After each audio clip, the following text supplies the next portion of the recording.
নিও। আল্লাহ সম্পদ যদি আমার থাকতো আমি এর চাইতে আরো ভালো একটা গরু কিনে কোরবানি দিতাম।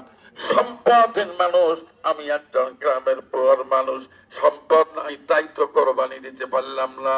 রাসূল বলেন ধনী মানুষ কোরবানি দিল আর গরিব মানুষ যদি আল্লাহ দরবারে দোয়া করে আফসোস করে, রাসূল বলেছেন ধনী মানুষের কোরবানি যেমন সব, গরিব আফসোস করার কারণে রাসূল বলেছেন তেমন সব আল্লাহ তাকে দিয়ে দিবেন। যেরকম সুবহানাল্লাহ।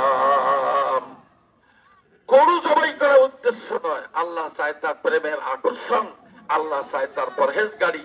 আল্লাহ চান যে বান্দা আমার কাছে কতটুকু আমাকে চায়। এই তাকওয়া, এই পরহেজগারির পরীক্ষা, এই সেই ঈদ। এই ঈদ দেখো পরহেজগারির একটা এক্সামিনেশন, পরহেজগারির একটা পরীক্ষা। সেই ঈদ হলো আজকে। আমাদের পর পাগল হয়ে যাবো গরু নিয়ে, কি ছুঁয়ে কি করব। মশলার কথা বলি, সেটা হলো মানে মলবি হয়ে গেছে ঘন, এক এক মলবির এক এক মশলা। মানুষ পড়েছে, আমার উস্তাদ বলছে যে এই বেটা ইয়াদ দেখতা হ্যাঁ कि तुम करिया की तरफ जाने वाला है। আমরা তো উর্দু মিডিয়ামের ছাত্র, বাংলা তো বলতোই না।